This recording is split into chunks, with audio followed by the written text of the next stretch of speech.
أهلا بيكم. بطلي تدوري على صحاب وهتكسبي دول.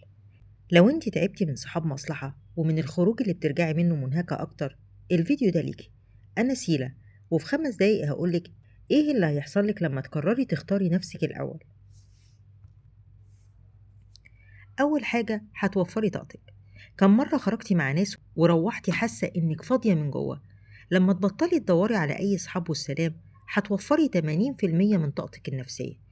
الطاقة دي هترجع لك تذاكري بيها، تشتغلي على نفسك، تنامي مرتاحة. تمرين سريع: اكتبي أسماء 3 أشخاص خرجتي معاهم وحسيتي بإيه بعد كل خروجة. لو أغلبها تعب يبقى أنت عارفة الإجابة. تاني حاجة، هتعرفي أنت مين بجد. وسط الدوشة محدش بيسمع صوته. لما تقعدي مع نفسك هتكتشفي أنت بتحبي إيه بجد، بتكرهي إيه بجد، إيه اللي بيبسطك من غير ما حد يقولك ده حلو. علم النفس بيقول إن أهم علاقة في حياتك هي علاقتك بنفسك، ولو العلاقة دي بايظة كل علاقاتك التانية هتبقى نسخة منها. تالت حاجة، هتبطلي تمثلي. هتوفري مجهود إنك تبقي النسخة اللي هم عايزينها. مش هتضحكي على النكتة البايخة، مش هتلبسي ستايل مش بتاعك، مش هتوافقي على خروجة انت مش عايزاها. الراحة النفسية هي اللي تحسي بيها لما تبقي 100% انت، دي لوحدها مكسب. الحاجة الرابعة، معاييرك هتعلى. لما تدوقي طعم السلام النفسي في الوحدة مستحيل ترضي بأقل منه بعد كده.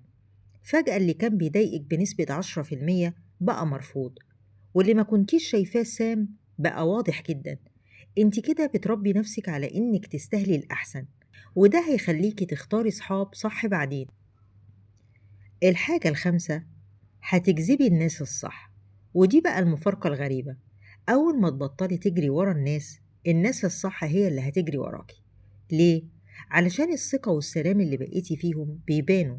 الناس بتنجذب للبنت المتصالحة مع نفسها مش المحتاجة. فما تخافيش، الوحدة دي مش النهاية، هي الفلتر اللي هينظف حياتك. وأخيرا، الوحدة مش عقاب، دي فترة إعداد لأحسن نسخة منك.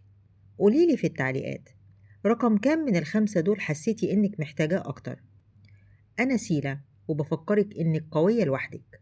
أشوفكم الفيديو الجاي على خير. شكرا.